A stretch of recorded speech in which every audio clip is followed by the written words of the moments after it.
Bonjour et bienvenue dans cette nouvelle vidéo proposée par l'Artacadémie. Aujourd'hui, on va parler de la photo d'art.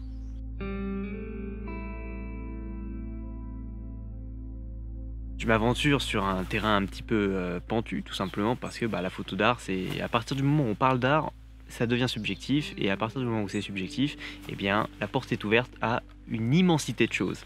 Je vais vous parler de ma vision, de ma définition de la photo d'art. Et ça tombe bien parce qu'il se trouve que cette définition que j'ai est très simple. Pour moi, la photo d'art est tout simplement une photo travaillée. Une photo avec une réflexion derrière. Alors une photo travaillée, une photo avec une volonté derrière, eh bien ça peut être aussi une photo prise sur le vif. Si votre créativité, si votre volonté artistique est de prendre des photos vraiment sur le vif d'un sujet en particulier, sur une situation en particulier, à partir du moment où vous pouvez expliquer, justifier, argumenter, raconter votre image, eh bien cela devient une photo d'art. Qu'est-ce que ça veut dire alors? Qu'est-ce que ça représente pour toi, cette photo? Explique-moi. Et tu te dis: «Bah écoute, je sais pas trop, j'ai pris la photo, voilà». Et encore, quand je vous dis ça comme ça pourrait très bien être une démarche artistique aussi. Donc bon, au final, on va dire toutes les photos, sont des photos d'art. Comme ça, c'est réglé. Au final, c'est réglé. On va pas s'égarer dans la philosophie photographique, hein, c'est pas le but de cette vidéo. Je vais vous parler de moi, comment je prépare mes photos d'art et comment je les travaille. Ma sensibilité personnelle s'oriente vers la photo de paysage, c'est un truc que j'apprécie beaucoup et que j'adore faire.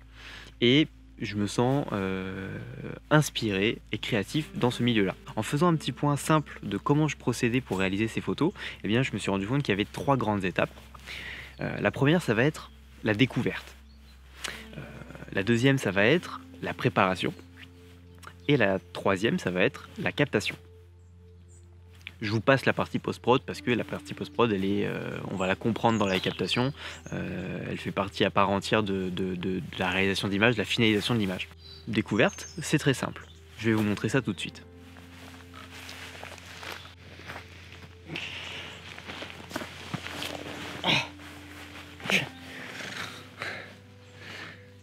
La découverte. Vous voyez cet arbre derrière moi? Eh bien cet arbre, je l'ai découvert.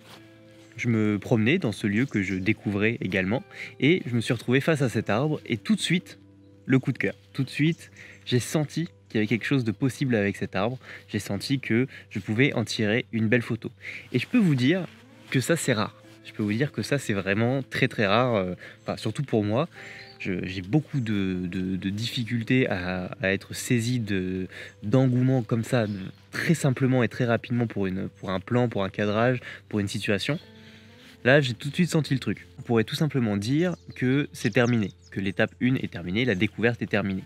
Pas complètement, parce qu'il va falloir prendre plein de choses en compte. Déjà, sur la découverte, il va falloir noter l'endroit où est cet arbre, ou l'endroit où est le sujet que vous avez découvert, pour pouvoir le retrouver une prochaine fois. Ça peut être très simple, en fonction de l'endroit où se trouve votre sujet, comme très compliqué, en fonction de l'endroit où se trouve votre sujet, évidemment. Donc là, il se trouve que c'était assez simple, donc j'ai pu m'en souvenir sans forcément le noter, mais des fois, il faut le faire.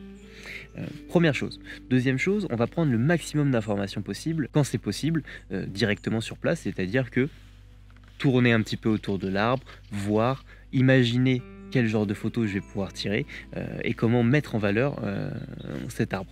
Dans cette situation dans laquelle j'étais à ce moment-là, j'étais pas pressé, j'avais le temps de faire le point sur les choses. Donc, la possibilité de mettre dans la première étape la deuxième étape qui est la préparation, qu'on verra tout à l'heure.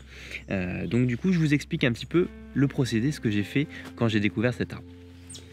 Donc après m'être remis de mon émotion, il se trouve que pour cette photo, c'était assez évident, assez simple. Je voulais faire un plan ras du sol. Et tout simplement parce que derrière, je voulais mettre un ciel étoilé. Donc revenir de nuit pour faire une photo de nuit avec un magnifique ciel en dessous. Et donc du coup, pour donner du poids à l'image, le faire en grand avec une contre-plongée et le ciel étoilé par derrière, je trouvais ça assez intéressant et je trouvais ça, je trouvais qu'il y avait quelque chose avec ça, quoi. Moi, ça me procure quelque chose. Donc du coup, voilà comment je l'imaginais. J'aime beaucoup le grand angle en photo de paysage, donc grand angle, photo de nuit, étoile, 14 mm 1.8 de chez Sigma, c'était une évidence. photo d'étoile, obligé de faire une pose longue, trépied, obligatoire. Et pour mettre en avant cet arbre, il va bien falloir l'éclairer, comme on va être de nuit. Du coup, un éclairage additionnel. Il se trouve que j'en ai qu'un seul, c'est une torche LED de chez Manfrotto, donc on ne pouvait pas hésiter sans 7 ans. Le matos, c'était établi, c'était sûr que ça allait être ça. Il n'y avait plus qu'à revenir et faire la photo. Pas besoin de passer par l'étape de préparation qui, dans certains cas, peut être intéressante. Est-ce que vous voyez la route là qui est juste là?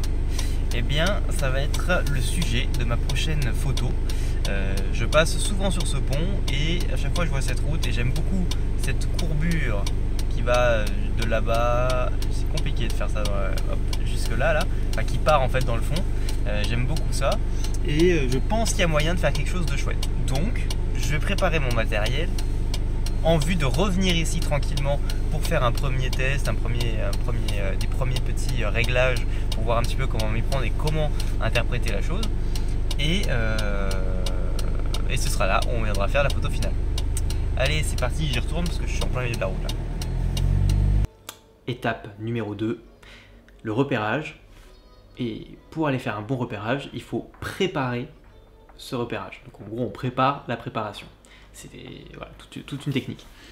Du coup, qu'est-ce qu'on fait pour cette préparation? On va anticiper, entre guillemets, ce qu'on va utiliser comme matériel pour la photographie finale. Là, dans mon cas, je sais que ça va être une photo prise sur pied, sur trépied, donc fixe, voilà, une photo de paysage. De manière générale, dans ma manière de faire de la photo de paysage, j'utilise le grand angle. J'ai choisi 3 objectifs. Le 14 mm de chez Sigma qui ouvre à 1.8, un champ extrêmement large, c'est génial. Et comme il ouvre à 1.8, si cette photo je décide de la faire de nuit avec un ciel étoilé, eh bien cet objectif sera vraiment parfait pour ça.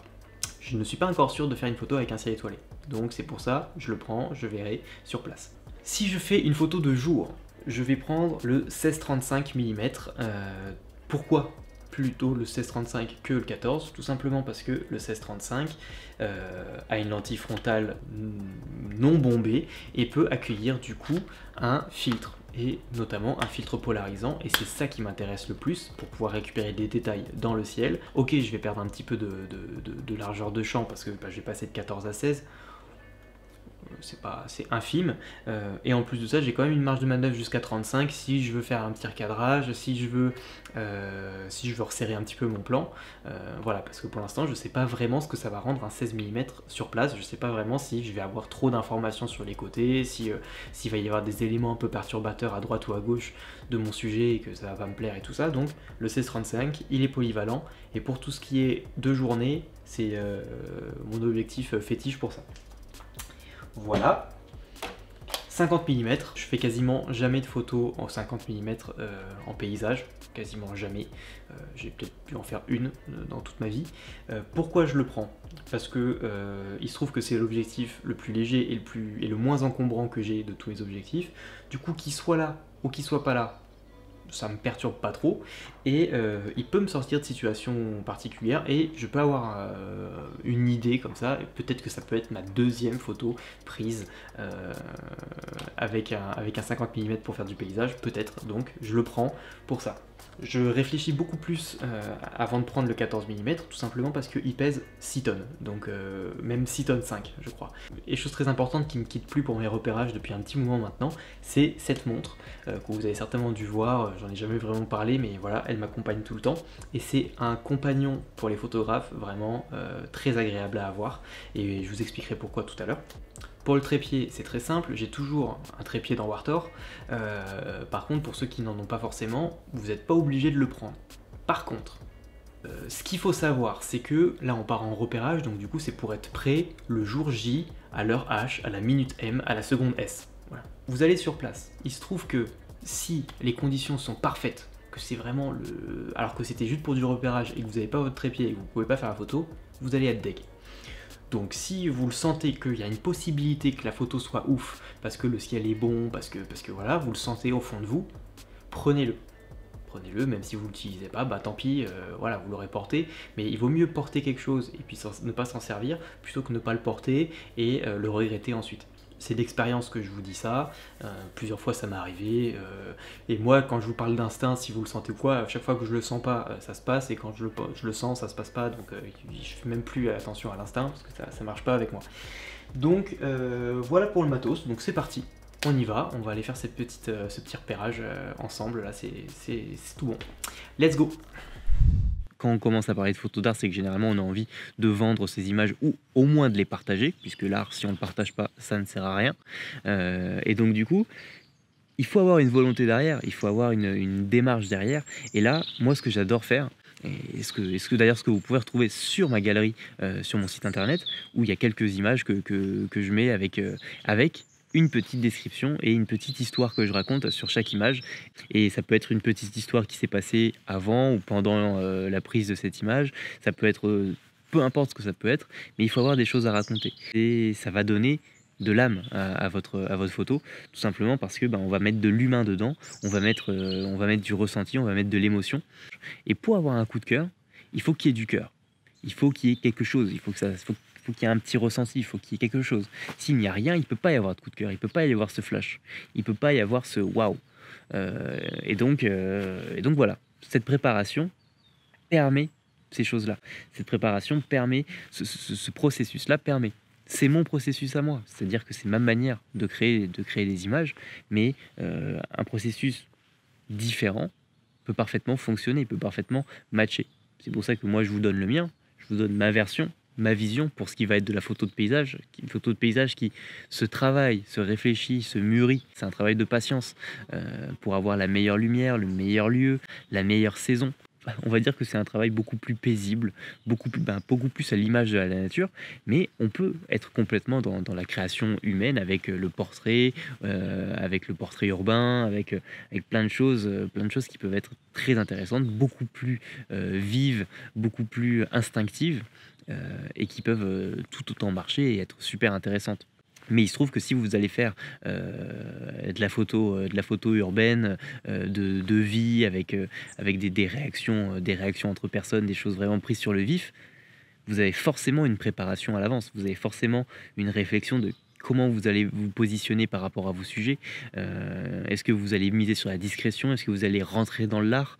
Qu'est-ce que vous allez rechercher comme sujet? À quelle heure de la journée? En quelle ambiance aussi? Est-ce que ça va être une ambiance de nuit? Est-ce que ça va être une ambiance sous la pluie? Est-ce que ça va être une ambiance ensoleillée? Il y a plein de choses à préparer. Au final, on prépare toujours, même si on ne s'en rend pas forcément compte.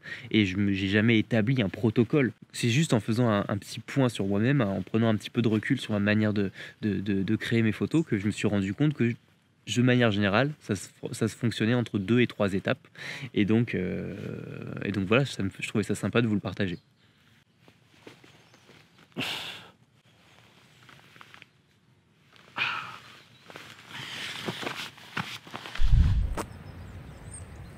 J'ai laissé le camion un peu plus loin. Il se trouve que comme c'est sur le bord de la route, là où juste à côté c'était un petit peu trop risqué quoi. En fait j'étais en plein milieu de la route pour m'arrêter, donc je me suis mis un petit peu plus loin. La sécurité avant tout, comme on dit.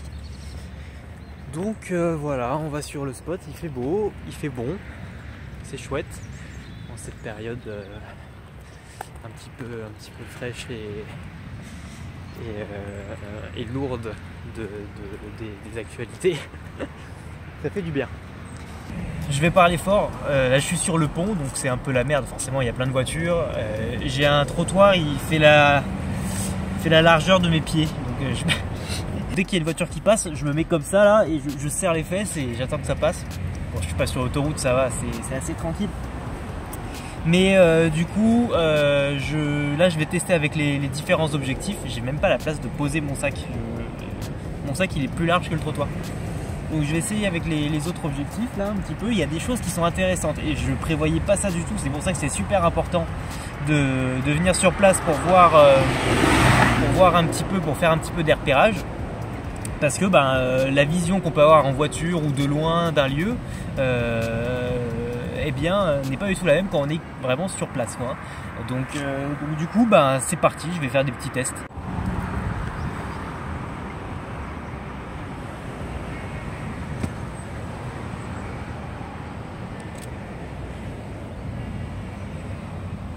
instinctivement, je me suis mis au 16-35 mm. J'ai commencé avec cet objectif-là. J'ai pas ressenti le besoin d'avoir un angle plus serré. Donc du coup, j'ai failli mourir. Le 50 mm, j'en ai pas ressenti l'utilité. Je l'ai même pas monté parce que j'avais pas besoin d'isoler un sujet. Et le 14 mm, il peut être intéressant, comme je vous ai dit, en nuit, il peut être intéressant. Alors après, je me suis retrouvé un truc aussi qui est intéressant et à prendre en compte. J'ai eu envie de faire un cadrage en me penchant un petit peu dans le vide pour faire le plan. Et là, j'avais un cadrage qui me plaisait. Le problème, c'est qu'avec le trépied, je vais difficilement pouvoir le pencher dans le vide. Et comme je vais faire une prise longue certainement pour avoir la traînée des phares sur la route, j'ai dû me ramener un petit peu et je me suis dit merde, je pourrais pas faire vraiment le cadrage que j'ai envie en pause longue, ça va être compliqué. Pourquoi je vous parlais de ma montre? Parce que grâce à ma montre, je vais pouvoir savoir plusieurs choses. Hop là. Alors, première chose très intéressante qu'elle va me communiquer, ça va être l'heure du coucher de soleil. Donc elle m'annonce que le soleil va commencer à se coucher. En fait, il va passer sous l'horizon à partir de 17h43. Et il va être complètement nuit à 18h46. Donc ça, c'est intéressant. Ça veut dire qu'en fait, j'ai 1 heure de battement entre 17h et 18h avant de ne plus avoir du tout de lumière. Donc du coup, là, il est quelle heure? Il est 17h22. Donc dans 20 minutes, le soleil va se coucher et le soleil du coup va passer derrière l'horizon.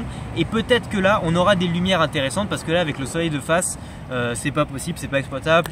On a vraiment un trop gros flair en pleine face. Ça fait ressortir les poussières sur l'objectif, ça fait ressortir les poussières sur le capteur. C'est pas envisageable, c'est absolument dégueulasse. Allez, on rentre. Hop là. Il y en a un, il s'est mis en warning au milieu de la route là-bas. Il n'est pas allé dans la finesse ou comme moi, où moi je me mets quand même sur le côté quoi. Lui en plein milieu, il se met sur warning. Alors petit débrief, il y a plusieurs choses à prendre en compte. Déjà, donc là je suis en train de filmer pour vous situer un petit peu dans le temps, juste avant les déclarations actuelles pour savoir si on va reconfiner ou pas et comment est-ce qu'on va reconfiner, tout ça. Donc bon, moi ça me perturbe pas forcément dans mon quotidien, mais c'est un peu c'est un peu extrême de dire ça me perturbe forcément, mais il y a des personnes qui doivent plus galérer que moi dans ce genre de cas. En attendant, pour la photo que je veux faire, j'ai besoin de bagnole parce que je veux avoir la traînée des voitures en fait sur le long de la ligne. Voilà, je veux faire une prise longue avec la traînée des phares en fait sur la route. Il se trouve que pour ce faire, il faut attendre quand même très peu de luminosité, voire quasiment la nuit, ce serait même mieux. C'est une portion d'autoroute qui n'est pas ultra fréquentée. Du coup, si on plus en confine, ça va être un peu compliqué. Donc, l'avantage, c'est qu'on est en hiver maintenant, avec les heures d'hiver, donc il fait nuit assez tôt. Et ce qui fait qu'il y a des chances que je puisse avoir des voitures de nuit et pouvoir faire quelque chose de pas mal. Ça, c'est l'avantage numéro 1. C'est la première fois de ma vie que je veux des voitures pour faire une photo. Normalement, c'est l'inverse plutôt. On va se rentrer.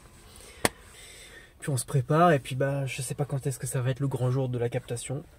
Il va falloir voir en fonction de la météo et en fonction des décisions gouvernementales de la situation de crise dans laquelle nous sommes et que nous vivons. Voilà, c'est super. Du coup, je rentre tranquillement à la maison et je vous dis à demain.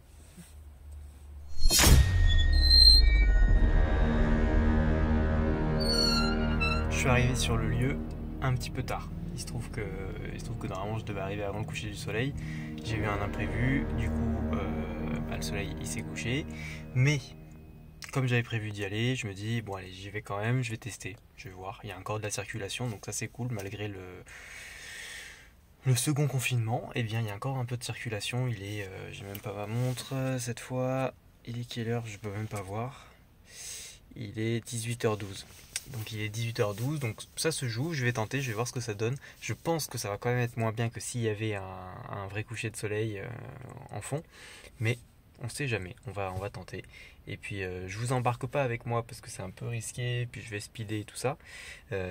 Pensez aux gilets jaunes dans ce genre de situation, c'est très important, histoire de pas vous faire faucher, ça serait embêtant. Et puis je vous prends juste après et on fera le petit débrief. Bon, j'ai bien fait d'y aller, les images sont vraiment chouettes. Je me suis un peu chié dessus, hein, parce que avec les bagnoles là qui passent au ras du ras, plus près t'es mort en fait. Donc j'avais le gilet jaune, je mettais une lumière et tout, mais bon quand même c'était un peu tendu. Franchement image sympa, j'ai eu des étoiles, j'ai eu un petit avion qui est passé dans le cadre à un moment. Voiture suffisamment présente et tout pour avoir un bon effet. J'ai fait plusieurs tentatives de cadrage, j'ai fait un petit peu tout le pont on va dire, hein, de droite à gauche pour avoir tout. Je pense qu'il y a moyen de faire quelque chose. Après je me suis rendu compte du potentiel du spot. Il y a moyen de faire du très lourd et je pense que je reviendrai plusieurs fois dessus pour avoir vraiment the photo. Mais là déjà avec ce qu'on a là, il y a moyen de faire un joli truc.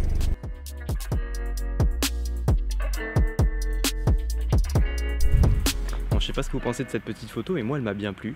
Pour des conditions qui n'étaient pas forcément réunies, pour un retard, pour tous les problèmes que j'ai eu pour me mettre en place, au final le rendu est pas mal. Donc je suis assez content. Je vous en ai pas parlé au direct, je vous ai pas embarqué avec moi pendant la captation parce que c'était dangereux, il faisait froid, plein de choses qui fait que je voulais rester focus sur la captation. Et ça fait aussi partie de la création, hein, de rester focus, c'est important.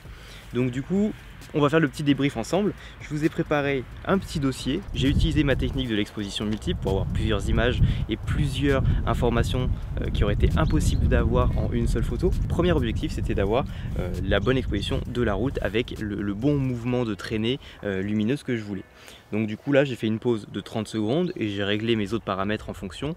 30 secondes de pause, j'ai fait une ouverture à 11 à peu près, quelque chose comme ça. Et les ISO quasiment au minimum je pense, on devait être à 100, 200, quelque chose comme ça. Donc du coup on se retrouve avec ce plan là qui est intéressant. J'aime beaucoup les petites traînées qu'on va avoir sur cette zone là ici, là, ces petits traits qu'on a juste là, je trouve ça vraiment, vraiment chouette. Et donc du coup j'aime beaucoup cette image là pour ça, mais on se rend bien compte que autour les arbres, les bords de la route et le ciel ne sont pas du tout, sont beaucoup trop sombres, sont pas suffisamment exposés, donc il faut prendre une autre photo pour ça et on va la voir tout de suite. Voici la petite photo en question. Donc là, on se rend bien compte tout de suite que la route, elle n'est pas du tout exploitable, hein, beaucoup trop exposée. Par contre, pour cette photo-là, ce qui va nous intéresser, c'est les bords ici, où on a une bonne exposition un petit peu saturée, que j'aime bien, un petit peu surex, que j'aime bien quand même, hein, sur cette partie-là. Là, ça va être un petit peu surexposé ici, mais c'est pas grave, je trouve ça pas mal. J'aime bien ce petit effet-là. Donc cette photo-là, je vais juste la garder pour cette partie-là et cette partie-là. Il se trouve que j'ai oublié de mettre dans le dossier la photo des étoiles, la photo du ciel, tout simplement parce que j'avais complètement oublié que j'en avais fait une. Et en fait, pourquoi j'ai fait une autre photo des étoiles et non pas j'ai pas gardé celle-là, parce que là on voit que le ciel est quand même un peu mieux exposé. Eh bien je vais vous montrer ça tout de suite. Hop là, ok. Tout simplement parce que les étoiles, elles, ont une petite traînée, vous voyez, hein, les étoiles font des petits traits et non pas des petits points. Et il se trouve que c'est pas très joli parce que à la base une étoile c'est un petit point et non pas un petit trait, à part les étoiles filantes, mais là ça fait pas du tout étoile filante, ça fait juste j'ai fait une pause trop longue et c'est pas joli. Pour avoir des vraies étoiles et non pas des petites patates, eh bien il suffit de réduire son temps de pause. Sur les autres photos, j'ai fait un temps de pause de 30 secondes pour bien exposer et pour pouvoir fermer mon diaph au maximum, pour avoir vraiment de l'information sur toute l'image. Pour les étoiles, c'est différent. On va pouvoir ouvrir son diaph au maximum, à 2,8, on ouvre au max, puisqu'on va faire une ouverture sur l'infini et que les étoiles sont très loin. Donc ça, c'est possible. J'étais avec un objectif de 8 tout simplement parce que j'ai photographié au 16-35, tout simplement parce que j'ai choisi de cadrer au 35 mm. À la base, j'avais anticipé et je m'étais dit si je fais une photo avec un ciel étoilé, je prendrais le Sigma 1.8 qui me permettrait justement d'ouvrir plus pour pouvoir avoir un temps de pause plus réduit. Il se trouve que j'ai voulu au final cadrer au 35 mm pour cette photo là, donc le 14 ne pouvait pas faire l'affaire. Donc avec mon 16-35, j'ai ouvert à 2.8. Voilà. Et j'ai fait un temps de pause d'une dizaine de secondes pour avoir le moins possible de traînée. Il y a un calcul qui existe, je crois bien, pour permettre de savoir quel temps de pause maximal on peut faire en fonction de l'optique qu'on pose sur son appareil photo ou sur sa lunette si on fait de l'astrophotographie. Bon, là j'ai fait une dizaine de secondes et au 35 mm et on était très bien. Par contre, comme je fais un temps de pause plus réduit, qu'est-ce qu'il faut faire? Il faut augmenter les ISO, donc je me suis mis dans les 1000, entre 1000 et 2000. C'est pour que vous compreniez un petit peu la logique, comment s'organiser pour avoir ces petits points là. Et c'est important parce que je trouve que ça fait plus, enfin c'est quand même plus qualitatif d'avoir des petits points au lieu d'avoir des petits traits. Ça fait vraiment, j'ai foiré mon expo, je maîtrise pas trop mon domaine et ça en veut pas. On veut être les meilleurs, on veut cartonner dans la photographie, donc du coup bah voilà, faut faire ce qu'il faut. Pour conclure, voici la photo finale et donc je vais vous faire un petit résumé du nombre de photos qui ont été utilisées et dans quelles conditions. Alors, une première photo pour la route, très simple. Une deuxième photo pour les bordures, ici, très simple. Et une dernière photo pour le ciel, voilà, pour avoir les belles petites étoiles en point. 3 photos pour une. Ok, ça c'est géré. Un petit peu plus sur la post-production qui veulent voir comment j'ai fait cette photo, comment je l'ai développée en détail, comment j'ai viré le poteau qui est en plein milieu et qui a disparu, comment j'ai fait ces petites choses là. Restez jusqu'à la fin, je vais vous expliquer comment on va faire. Là pour cette photo je voulais vous la sortir rapidement, du coup j'ai fait une retouche, ça m'a quand même pris du temps, hein, mais j'ai fait une retouche rapide. Je me suis pas trop foulé sur les détails.